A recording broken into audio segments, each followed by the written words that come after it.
नमस्कार, मध्य प्रदेश की महा डिबेट देख रहे हैं आप। मैं हूं प्रशांत कटारे।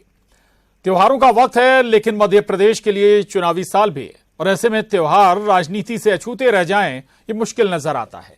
पीसीसी चीफ कमलनाथ की रोजा इफ्तार में बातचीत भी सियासत का बड़ा आधार दे गई। हालांकि रोजा इफ्तार में दंगा फसाद की बात राजनीतिक पंडित उचित नहीं मानते, लेकिन बात निकली है तो दूर तलक जाएगी। एक अच्छी खबर भी, मध्य प्रदेश देश के 10 विकसित राज्यों में शुमार हो गया है। चर्चा करेंगे, लेकिन पहले रिपोर्ट देखिए। मध्य प्रदेश बीमारू राज्य कहलाता है। हमारी जो अर्थव्यवस्था है जीएसडीपी, वो सबसे पिछड़ी राज्यों में हुआ करती थी, लेकिन अभी अभी जो सर्वे हुआ है, अगर किसी ने ध्यान से कुछ अखबारों को देखा हो तो सर्वे की रिपोर्ट में आया है कि मध्य प्रदेश की अर्थव्यवस्था प्रथम 10 स्थानों के राज्यों में आ गई है।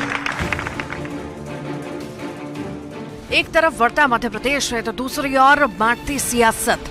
इस तरह दंगा फसाद पूरे देश भर में ये कर रहे हैं।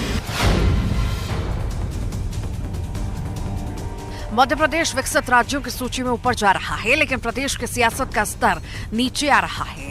दरअसल पीसीसी चीफ कमलनाथ का छिंदवाड़ा में रोजा इफ्तार का वीडियो सामने आया, जिसमें वो दंगे फसाद का जिक्र कर बीजेपी को टारगेट कर रहे हैं।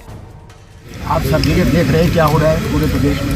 किस तरह दंगा फसाद पूरे देश भर में ये कर रहे हैं। दंगा फसाद और ये पूरे देश को बर्बाद करके छोड़ेंगे। कमलनाथ का वीडियो सामने आया तो मुख्यमंत्री का जवाब आते देर नहीं लगी। बोले सीएम शिवराज, इनकी राजनीति ही डर दिखाओ और वोट पाओ पर टिकी है। गृह मंत्री नरोत्तम मिश्रा का वार, पवित्र धार्मिक कार्यक्रम में विभाजन की राजनीति करना कांग्रेस की रणनीति का हिस्सा है। एक तरफ वो हनुमान भक्त होने का प्रचार करवाते हैं और दूसरी तरफ वो रोजा इफ्तार में जाके दंगे फसाद की बात करके क्या कहना चाहते हैं कि इस नाम पे सबको इकट्ठा करके और उनके वोट प्राप्त करने वो रोजा इफ्तार में गए थे। ये स्तरहीन और घटिया राजनीति, डर दिखाओ वोट पाओ। मध्य प्रदेश शांति का टापू है इस समय। कहां दंगे हो रहे हैं मध्य प्रदेश में? ये बदनीयत है, ये कुटिलता है। दंगे फसाद की बात क्यों करना थी पवित्र धार्मिक कार्यक्रम के अंदर? लेकिन विभाजन की राजनीति कांग्रेस का एक पिछले चुनाव के पहले भी आपने देखा होगा, ऐसे ही अल्पसंख्यक समाज के बीच में बैठकर वो इस तरह की बात पिछले चुनाव पे भी कर रहे थे। आखिर कब तक कमलनाथ जी इस तरह की सांप्रदायिकता का विस्मरण करेंगे? हालांकि कमलनाथ का मंच से दिया बयान नहीं, बल्कि रोजा इफ्तार में सामान्य बातचीत थी। लेकिन सियासत में हर बात के हर शब्द के मायने होते हैं, फिर चाहे वो कहीं भी किसी भी संदर्भ में क्यों ना कहा गया हो। बात दंगे फसाद की थी तो फिर जवाब कैसे ना आता। भोपाल से अनुराग श्रीवास्तव, शैलेंद्र भदौरिया के साथ bureau report, news 18, Madhya Pradesh, Chhattisgarh. तो पीसीसी चीफ कमलनाथ छिंदवाड़ा में रोजा इफ्तार पार्टी में शामिल हुए थे और वहीं पर बातचीत के दौरान कमलनाथ कहते हैं कि उन्हें देश संभालना है, छिंदवाड़ा ये लोग संभालने, उन्हें मध्य प्रदेश संभालना है। इन लोगों ने देश भर में दंगे फसाद कराए हैं। एक लिहाज से हम कहें कि टारगेट पर सीधे तौर पर बीजेपी थी, न केवल मध्य प्रदेश बल्कि देश भर की बीजेपी को, वो केंद्रीय बीजेपी को भी टारगेट कर रहे थे। और यहीं से जो बात निकली तो फिर इस पर सियासत भी बढ़ी, जवाब भी और बीजेपी की ओर से, या हम कहें कि खुद मुख्यमंत्री शिवराज सिंह चौहान ने इस पर जवाब दिया। चर्चा आज इसी पर करेंगे। हमारे साथ खास मेहमान जुड़ रहे हैं। यशपाल सिंह सिसोदिया जी हैं, बीजेपी विधायक, बहुत स्वागत है यशपाल जी का। राकेश मावई जी हमारे साथ हैं, कांग्रेस विधायक, उनका भी बहुत स्वागत है। और राजनीतिक विश्लेषक सूर्या मैथिल जी हमारे साथ जुड़े हैं, आपका भी बहुत स्वागत है। सबसे पहले राकेश मावई जी आपके पास आऊंगा, ये जरूर बताएं कि भाई मध्य प्रदेश में दंगे कहां हो रहे हैं, कब कब हुए, थोड़ा सा ये जरूर बताएं, क्योंकि अगर कमलनाथ जी जिक्र कर रहे हैं, कोई आधार है क्या?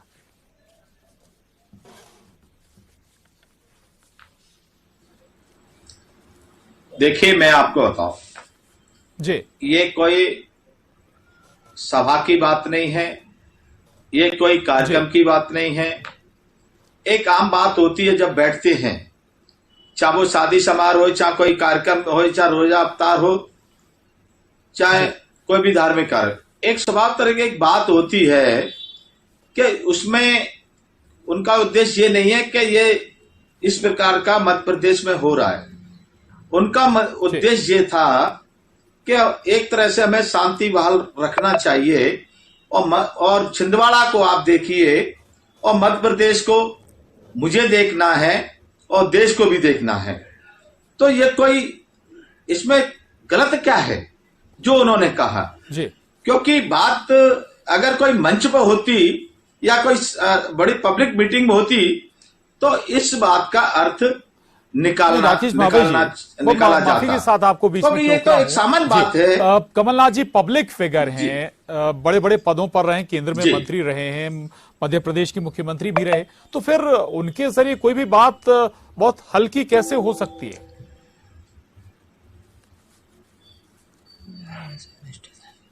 देखिए मैं आपको बताऊं, मंच कोई भी हो, हम घर में बैठते हैं, परिवार में बैठते हैं और हम ये कह के हम घर परिवार में बैठते हैं और घर परिवार में हम बोलते हैं कि मैं जा रहा हूं बाहर, आप लोग घर को देखना। तो ये उन्होंने ये कहा, उन्होंने जिसमें आपत्ति भारतीय जनता पार्टी को हो रही है और ना ही उन्होंने इस प्रकार का किसी का नाम लिया है, कोई पार्टी का नाम लिया है, कोई व्यक्ति विशेष का नाम लिया है। एक घर परिवार में एक बात थी, वो उन्होंने इस प्रकार की बात की है। मैं समझता हूं एक सामान्य बात है, इसमें कोई गलत उन्होंने नहीं कहा है कमलनाथ जी ने। जी चलिए यही बात आगे बढ़ाते हैं। यशपाल सिंह सिसोदिया जी, मंच से दिया कोई बयान तो है नहीं, कोई सभा में भी कोई बयान नहीं दिया, आम एक रोजा इफ्तार पार्टी के बयान को आप लोगों ने इतना तूल दे दिया। प्रशांत जी देखिए, जिस समाज और जिस वर्ग के बीच में बैठ करके उन्होंने कोई टिप्पणी करी है और देशव्यापी स्तर की भी है और देश में हमारा मध्य प्रदेश भी है जो कि शांति का टापू है।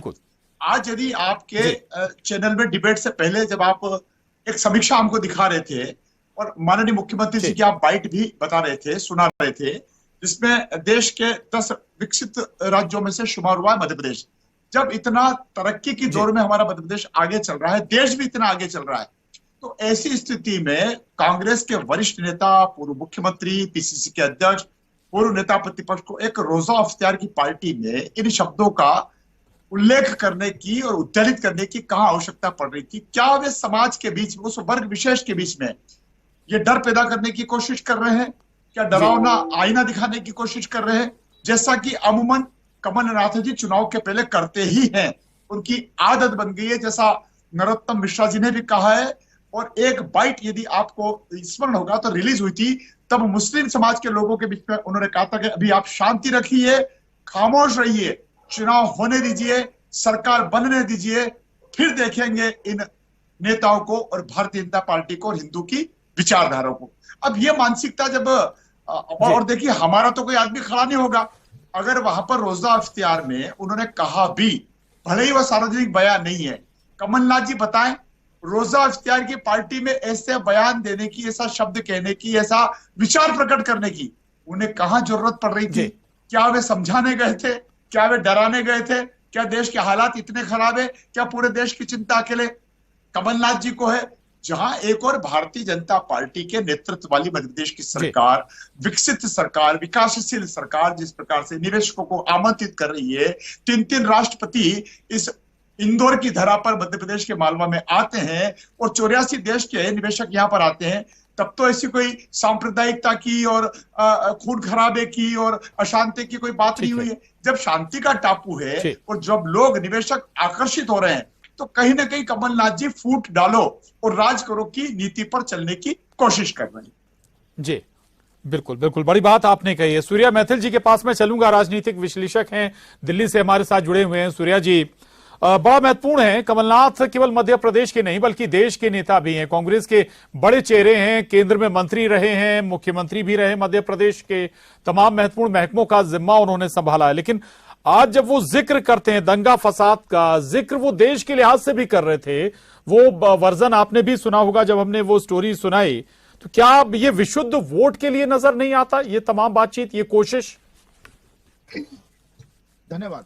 पहले आपको और आपके सभी दर्शकों को भारत माता की जय, वंदे मातरम, और हनुमान जन्मोत्सव की पूरे मध्य प्रदेश को और पूरे देश को हार्दिक शुभकामनाएं। देखिए, अभी जिस संदर्भ में आप बात कर रहे हैं कि कमलनाथ जी ने कहा एक वर्ग विशेष को डराने की कोशिश की, तो ये तो राजनीतिक रूप से कांग्रेस की विचारधारा ही है। आप देखिए किस प्रकार से कांग्रेस के राज में सबसे ज्यादा इस देश के अंदर दंगे हुए। यदि मैं पूरे देश की बात करूं तो दंगों की राजनीति केवल और केवल कांग्रेस ने की, और मैं यदि मध्य प्रदेश की बात करूं तो विकास की राजनीति भाजपा ने की और गुमराह करने की राजनीति कांग्रेस ने की। आज बधाई के पात्र है मध्य प्रदेश की सरकार, मुख्यमंत्री आदरणीय शिवराज सिंह चौहान जी, जिनके कुशल नेतृत्व में और माननीय प्रधानमंत्री जी द्वारा दिए गए सहयोग के कारण आज मध्य प्रदेश एक बीमारू राज्य, जो दिग्विजय सिंह जी के राज्य में था, बीमारू राज्य, जहां सड़कों में गड्ढे थे या गड्ढों में सड़कें, ये नहीं पता था, बिजली का अता पता नहीं होता था, पानी की तो बात ही छोड़ दीजिए। आज वो मध्य प्रदेश धीरे धीरे उठकर देश के 10 सबसे महत्वपूर्ण और सबसे विकसित होते जाने वाले राज्यों में से एक हो। आज मध्य प्रदेश के अंदर विकास हो रहा है, निवेश आ रहा है, लेकिन ये बात पच नहीं रही है ना कांग्रेस को। कांग्रेस मुस्लिम समाज को और खासकर पसमंदा को इसलिए डरा रही है क्योंकि उसी पसमंदा का विकास मध्य प्रदेश के शासन ने भी किया और माननीय प्रधानमंत्री जी की योजनाओं में भी हुआ है। आवास योजना में मुसलमानों को भी आवास मिले, माननीय प्रधानमंत्री जी की आयुष्मान योजना में मुस्लिम मेरे भाइयों का भी इलाज हुआ है। कन्याधन योजना, मुख्यमंत्री कन्याधन योजना में 51,000 रुपए अब तो मुख्यमंत्री जी ने डायरेक्टली कन्या के अकाउंट में डालने की बात कही है, लेकिन उससे पहले उनको सामान देते थे तो वो समान रूप से सबको देते थे। लेकिन कांग्रेस के शासन में जो अभी आपने एक बात बोली ना भाजपा के विधायक जी ने कि सरकार बनने दीजिए फिर इनको हम देखेंगे, तो ये जो मानसिकता है इसे कहते हैं तुष्टीकरण की राजनीति। आप बिहार में देखिए, बिहार की सरकार रोजेदारों के लिए 1 घंटा बाद में आने की और 1 घंटा पहले जाने की स्वीकृति देती है। बंगाल के अंदर ममता दीदी अवैध जो शरारती है उनको बुलाती है, वोट बनवाती है, आधार कार्ड बनवाती है, राशन दिलवाती है। और वही कांग्रेस, इनके मुख्य प्रधानमंत्री कहते हैं देश के संसाधनों में पहला अधिकार अल्पसंख्यकों का है, लेकिन केवल इस देश में 2014 के बाद से एक ऐसी सरकार आई है और मध्य प्रदेश में पिछले 18 साल से ऐसी सरकार है जो सबका साथ, सबका विकास, सबका विश्वास और सबका प्रयास पे काम करती है। ये चीज नहीं पच रही है कांग्रेस को। जी, बहुत महत्वपूर्ण बात आपने कही। राकेश मावई जी, आपने सुना होगा मैथिल साहब जो कह रहे हैं, बड़ा महत्वपूर्ण बात है कि क्या तुष्टीकरण से ही वोट आएगा। मुख्यमंत्री एक बात कह रहे हैं कि भाई आपकी सियासत इसी पर टिकी है कि भाई डराओ और वोट पाओ एक पर्टिकुलर समुदाय को।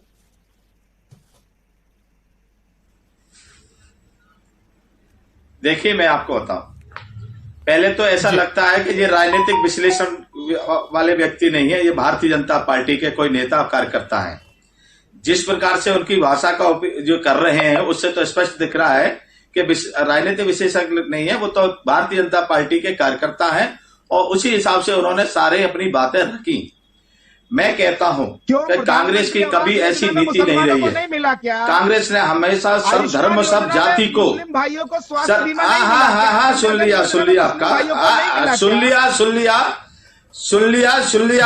लिया आपका। आप हमारी भी सुन लीजिए जी, बोलिएगा। वो तो हमें मालूम है, आपका कुर्ता देख के मालूम पड़ रहा है कि आप भारतीय जनता पार्टी के नेता भी है ना। मैं ये कहना चाहता हूँ कि कांग्रेस पार्टी की ये कभी विचारधारा नहीं रही है। कांग्रेस पार्टी के पता है पहले बात वो तो देश की जनता जान रही है, मध्य प्रदेश की जनता जान रही है, सब समझ रही है। कोई आप राजनीतिक विशेषज्ञ नहीं है, आप तो भारतीय जनता पार्टी के कार्यकर्ता हैं और उसी आधार पर बोल रहे हैं। राजनीतिक विशेषज्ञ अपनी भाषा का मर्यादा में बोलते हैं और कोई दोनों पार्टियों की जो बात होती है उसको रखते हैं। आपने वन साइड बात रखी है, नई सरकार की योजना नहीं, हम बता रहे हैं। ये भारतीय जनता पार्टी का काम है कि देश को बंटवारे करके राजनीति करना, देश को विकसित करके राजनीति करना, देश को लड़ा लेकर राजनीति करना। ये भारतीय जनता पार्टी का ये कांग्रेस पार्टी ने कभी ऐसा नहीं किया है। कांग्रेस पार्टी सब जाति और सब धर्म को और सारे देश को एक साथ लेने का काम करती है कांग्रेस पार्टी। ये कभी नहीं बोलती, कभी हिंदू को नहीं लड़ाती, मुसलमान को नहीं लड़ाती, हिंदू मुसलमान हम नहीं कराते। ये लड़ाई मोदी जी के मुख्यमंत्री सुप्रीम कोर्ट में गुजरात में क्या क्या दंगे हुए थे, ये सारा का सारा, और यही आप इस देश में कराना चाहते हैं, और यही आप कराना चाहते हैं। और निश्चित 2024 से पहले आप कुछ ना कुछ ऐसा करेंगे। ऐसे नहीं होता जिस प्रकार से आप बात कर रहे हैं। ठीक, हमारा कहना मतलब ये है। ठीक है, मैं जी मावई जी मैं आऊंगा आपके पास, आऊंगा, लौट रहा हूँ। यशपाल सिसोदिया जी, यशपाल जी, ये पोलराइजेशन की ओर इशारा करता है। अगर जिक्र करें तो इस तरह की जब बातें होती हैं तो वो वोट पोलराइजेशन की ओर नजर इशारा करता है, और ऐसी सियासत कहते हैं कि बीजेपी को भी बड़ी सूट करती है। प्रशांत जी, मुझसे कुछ पूछा आपने? जी, आपसे ही सवाल है मेरा। देखिए, एक तो मुझे आज इस डिबेट में एक निष्पक्ष और स्वतंत्र विचारधारा के जो निष्पक्ष होते हैं, पक्ष और विपक्ष के बीच में एक निष्पक्ष व्यक्ति होता है जिसको हम पत्रकार बोलते हैं। एक पत्रकार को जिस प्रकार से राकेश जी ने बिल्कुल भारतीय जनता पार्टी का करार दे दिया, पदाधिकारी बता दिया या उनका फॉलोअर्स बता दिया, बिल्कुल मैं इसकी आपत्ति करता हूं, क्योंकि राकेश जी कभी ऐसा नहीं हुआ। जब देखिए सच कितना कड़वा होता है, जब सूर्या जी ने आईना दिखाने की कोशिश करी तो कांग्रेस को नागवार गुजर गया। हमारा कहना है राष्ट्रपति की भूमिका में एनडीए की सरकार ने किसको राष्ट्रपति बनाया? मुस्लिम समाज के उस वैज्ञानिक को बनाया अटल जी के समय में, जिनका नाम अब्दुल कलाम जी है। अगर मैं 2-3 दिन पुरानी बात करूं प्रशांत जी, मुझे नाम तो याद नहीं है, लेकिन एक मुस्लिम समाज के बड़े व्यक्ति ने प्रधानमंत्री जी के हाथ में हाथ लिया, मोदी जी के, और उन्होंने कहा कि ये सम्मान, ये पुरस्कार मुझे उम्मीद थी कि यूपीए सरकार देगी, लेकिन एनडीए की सरकार और प्रधानमंत्री मोदी जी आपने दिया है, मैं आपका आभार व्यक्त करता हूं। देखिए कितनी स्पष्ट सुचिता है, कितनी पारदर्शिता है। और यहाँ पर कमलनाथ जी मुस्लिम समाज के रोजा इफ्तियार में फूट डालो राज करो की नीति के अंतर्गत, तुष्टिकरण की नीति के अंतर्गत लड़ाने और भिड़ाने का काम कर रहे हैं। देखिए भारतीय जनता पार्टी की सरकार जो योजना है जन कल्याणकारी और जो विकास की अवधारणा है सबको लेकर के चलती, तभी तो प्रधानमंत्री जी ने प्रारंभ में कहा है सबका साथ, सबका विकास, सबका विश्वास और सबका प्रयास। वो तो सबका प्रयास को भी इंक्लूड करते हैं। तो ऐसे प्रधानमंत्री जी की जो कार्य प्रणाली है वो पूरे देश भर में नागवार गुजर रही है, और प्रतिपक्ष टुकड़े टुकड़े गैंग के जो साथी समर्थक है उनको साथ लेकर के चल करके वातावरण खराब करने की कोशिश कर रही है। हम तो राहुल गांधी जी से पूछना चाहेंगे राकेश जी आपके माध्यम से, आज भारत में भारत जोड़ो की कहां आवश्यकता पड़ रही थी? तब निकालते आप भारत जोड़ो को यात्रा, तब कश्मीर 370 को लेकर के वर्षों से मांग कर रहा था, जहां हुए बलिदान मुखर्जी, हम तो कहते हैं वो कश्मीर हमारा है, तब आपने क्यों नहीं भारत जोड़ो की बात करी? आज भारत टूट कहां गया जो राहुल गांधी जी भारत जोड़ो की यात्रा करके? ये भी कहीं ना कहीं तुष्टिकरण है प्रशांत जी, तुष्टिकरण की नीति में आता है। तभी आज इनको जम्मू कश्मीर में तिरंगा फहराने की आज याद आ रही है, मंदिरों में जाने की इनको याद आ रही है, कांग्रेस के कार्यालय पे भगवा फहराने की इनको याद आ रही है। आखिर उधर पंडितों को बुला करके कांग्रेस के कार्यालय में भगवागढ़ कर रहे हैं और उधर तुष्टिकरण की नीति करके मुस्लिम संप्रदाय के बीच में जाकर के और विरोध स्वरूप बातें कर रहे हैं, डराने लड़ाने की बातें कर रहे हैं कमलनाथ जी।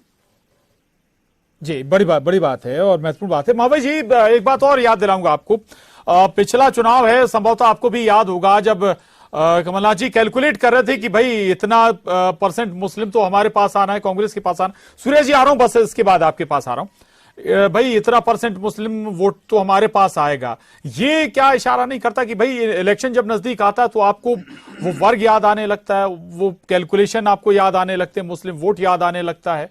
दूसरा, वो बातें आप भूल जाते हैं। अब ये तो आधिकारिक आंकड़े हैं, मध्य प्रदेश 10 विकसित राज्यों में शुमार हुआ है। दोनों पर रिएक्शन चाहूंगा राकेश मावई जी। देखिए मैं आपको बताऊं, हमें पहले ये हिंदू और मुस्लिम की बात अलग दूर रखकर हमें पहले प्रदेश के बारे में सोचना चाहिए। प्रदेश के युवाओं का भविष्य क्या है? प्रदेश में 30 लाख युवा बेरोजगार है और ये चिन्हित है। और आप युवाओं के बारे में आपने सुना, आप 1 लाख युवाओं को रोजगार की बात कर रहे हैं, लेकिन 29 लाख युवा कहां जाएगा? प्रदेश में महंगाई कितनी चल रही है, यहाँ पे आम व्यक्ति की तरह आपने देखा है, चाहे वो पेट्रोल हो, चाहे रसोई का सामान हो, चाहे घर का सामान हो, चाहे कृषि का सामान हो, चाहे कौन सा समय, आपने पहले प्रदेश के बारे में चलो। यही तो असली चेहरा है भारतीय जनता पार्टी को, कि हिंदू मुस्लिम लड़ाकर अपना काम बनाने का जो षड्यंत्र रचते हैं, यही तो असली चेहरा है। मैं सोचता हूं पहले देश की चिंता हमें करना चाहिए, हमें प्रदेश की चिंता करना चाहिए। हमारा प्रदेश किस ओर जा रहा है? विकसित की ओर जा रहा है कि विनाश की ओर जा रहा है? किसी को लाइट मिल पा रही है? किसान खुश है क्या? व्यापारी खुश है क्या? हमारा युवा खुश है क्या? ये हमें उसमें चिन्हित करना चाहिए और इसमें हमें विचार करना चाहिए, ना कि हमें हिंदू और मुस्लिम को। ये मेरा कहना है, क्योंकि हमें प्रदेश की चिंता ये बिल्कुल ठीक बात आप कह रहे हैं, लेकिन जब रोजा इफ्तार में अगर कमलनाथ जी ऐसी बात करें तो फिर रिएक्शन आएंगे। सूर्या जी, इस पर भी जरा बिल्कुल राकेश जी जो कह रहे थे उस पर भी चाहूंगा आपका। दूसरा ये कि भाई मध्य प्रदेश अब विकसित राज्यों की श्रेणी में लगातार ऊपर पायदान चढ़ रहा है। दूसरा ये कई कृषि कर्मण अवार्ड मध्य प्रदेश ने जीते, क्या उन पर चर्चा नहीं होनी चाहिए? उन पर बात बजाय ये कि कई बार ट्रैक सियासतदान ही बदल देते हैं। धन्यवाद। देखिए कटारे साहब, मैं ना कुछ तथ्य रखना चाहता हूं यहाँ पर। अभी मावाई साहब ने अपने राहुल गांधी जी वाले आंकड़े रख दिए, मैं जरा असली आंकड़े इनके सामने रख देता हूं। मध्य प्रदेश की बेरोजगारी दर के ऊपर ही रख रहा हूं मैं। मध्य प्रदेश की जो बेरोजगारी दर नवंबर 2022 की मैं बात कर रहा हूं, ICME के आंकड़े हैं कि इस समय में मध्य प्रदेश के अंदर बेरोजगारी दर जो है वो 5.43% है, जो कि देश के अंदर भाजपा शासित राज्यों की जो तुलना है उसमें बराबर स्थिति पे है। मतलब जहां जहां भाजपा के जो राज्य हैं वहां पर बेरोजगारी दर लगातार कम हुई है। उत्तर प्रदेश में सबसे कम है, मध्य प्रदेश में और कम है, लेकिन कांग्रेस शासित राज्यों में बेरोजगारी दर बहुत तेजी से ऊपर उठी है। चाहे वो मैं राजस्थान का विषय उठा लूं और चाहे मैं विषय उठा लूं आपका झारखंड छत्तीसगढ़ की बात। दूसरी चीज, इन्होंने कहा कि हम मुस्लिम और हिंदू की बात कर रहे हैं।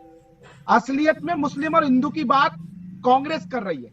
मैं पूछना चाहता हूं, क्या हमारे कमलनाथ जी ने रोजे रखे थे जो वो रोजा इफ्तारी करने गए? अरे आपने माता के नवरात्रे तो रखे नहीं, आप हिंदू हैं धर्म से, लेकिन आपको राजनीति करने के लिए रोजा इफ्तारी करने जाना है। और असलियत में कांग्रेस को कौन से मुसलमान पसंद आते हैं उनका भी मैं नाम ले देता हूं।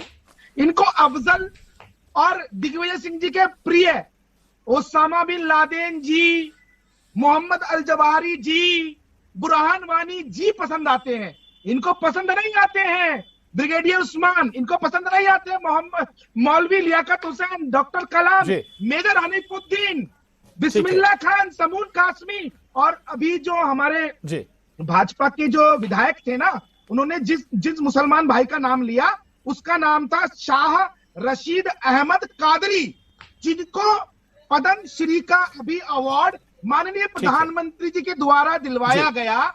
और उन्होंने ये स्टेटमेंट दी थी कि ये अवार्ड मैं सोचता था यूपीए की सरकार में मिलेगा, लेकिन मुझे एनडीए की सरकार में प्रधानमंत्री जी के नेतृत्व में मिला। तो यही असलियत है।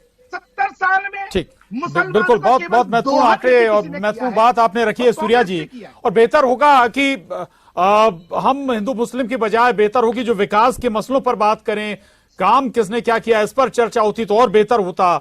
माफी चाहूंगा आप सभी खास मेहमान से, वक्त और इजाजत नहीं देता चर्चा को आगे बढ़ाने का। यशपाल जी, राकेश मावई जी, सूर्या मैथिल जी, बहुत धन्यवाद चर्चा में शामिल होने के लिए। महाडिबेट में बस इतना ही।